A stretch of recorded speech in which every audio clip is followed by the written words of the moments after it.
নমস্কাৰ বন্ধুসকল, শুনি আছে আপোনালোকে মন যায় এফএমত আৰজি জিয়াৰ সৈতে হেঁপাহৰ জুলুঙাৰে। আৰু বন্ধুসকল, আজি মই আপোনালোকৰ বাবে কোনো কবিতা লৈ অহা নাই। আজি মই আপোনালোকৰ বাবে এটি কাহিনী লৈ আহিছোঁ। আৰু কাহিনীটো আমাৰ সমাজত প্ৰায় চলি থাকে আৰু বিশেষকৈ উচ্চ শিক্ষিত মানুহৰ দ্বাৰা এনেকুৱা ঘটনা সংঘটিত হোৱা প্ৰায় দেখা যায়। তো আজি মই আপোনালোকক সেই কাহিনীটোৱে মোৰ নিজৰ ভাষাৰে প্ৰস্তুত কৰি আপোনালোকৰ আগত শুনাবলৈ বিচাৰিছোঁ। নাজানো কিমানখিনি কৰিব পাৰিছোঁ, মাত্ৰ এটি চেষ্টা কৰিছোঁ। আৰু যদি কিবা ভুল হয় তেনেহ'লে আপোনালোকে মোক শুধৰাই দিব। তাৰে আশাৰে আজি কাহিনীটো আৰম্ভ কৰিবলৈ গৈ আছোঁ। আৰু শুনি থাকক আপোনালোকে মন যায় এফএমত আৰজি জিয়াৰ সৈতে হেঁপাহৰ জুলুঙাৰে। আৰু কাহিনীটোৰ নাম মৰিচিকা। বন্ধুসকল, তেনেহ'লে পলম নকৰি আজিৰ কাহিনীটোলৈ আগবাঢ়ো।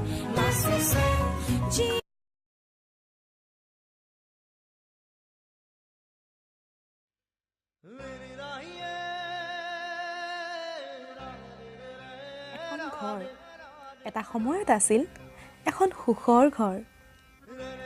দুজন পুত্ৰ সন্তান আৰু মাক বাপেক হাল। অভাৱ একোৰেই নাছিল বুলিয়ে ক'ব পাৰি। দেউতাক আছিল এজন চৰকাৰী শিক্ষক।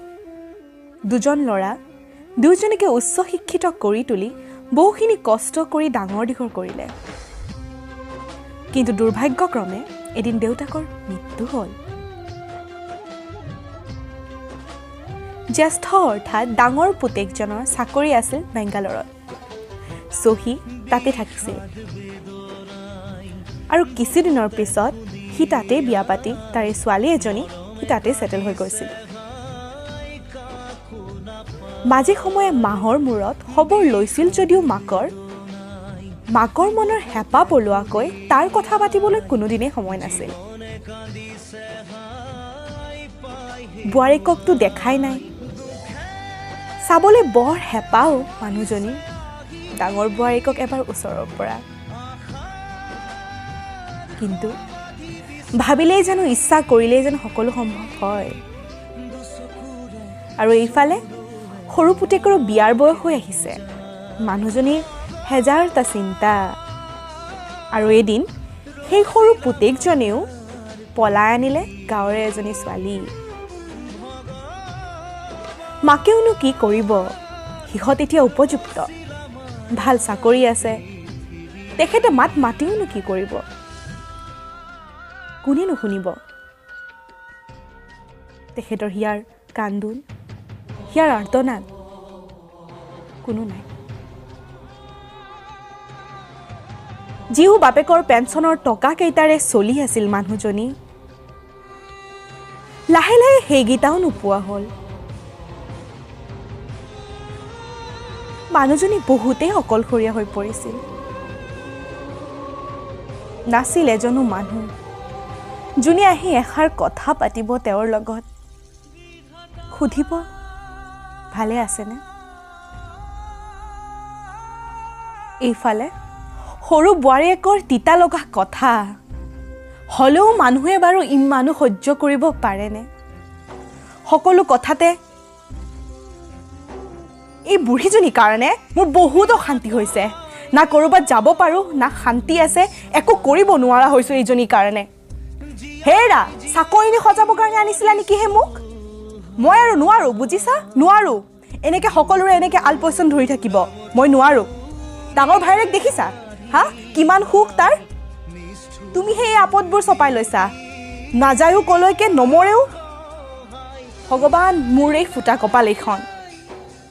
নানান ধৰণৰ গালি, বহুতো তিতা মাত সহ্য কৰি মানুহজনী জীয়াই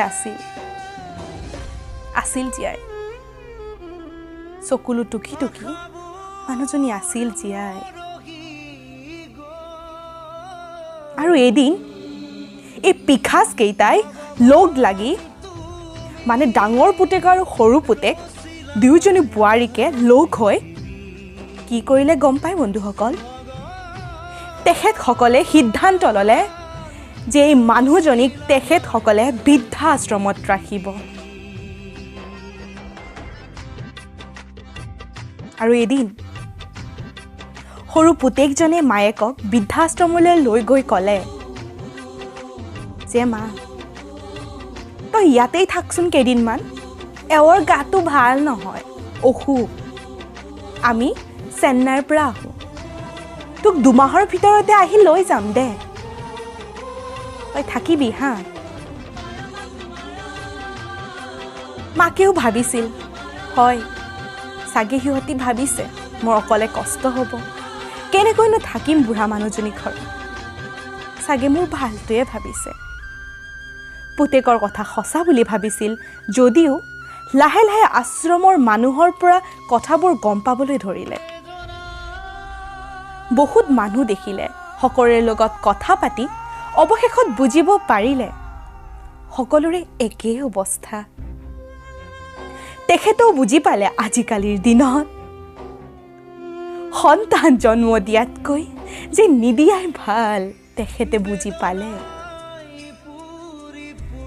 আৰু এদিন বন্ধুসকল এই আইতাজনী আমাৰ মাজৰ পৰা বিদায় ল'লে বহুত কষ্ট সহ্য কৰিও তেখেতে জীৱনত নিজৰ পুত্ৰৰ মৰম কেতিয়াও নাপালে বৃদ্ধাশ্ৰম কৰ্তৃপক্ষই ঘৰলৈ খবৰ দিছিল যদিও ঘৰৰ পৰা কোনো ধৰণৰ বিশেষ সঁহাৰি কিন্তু নাপালে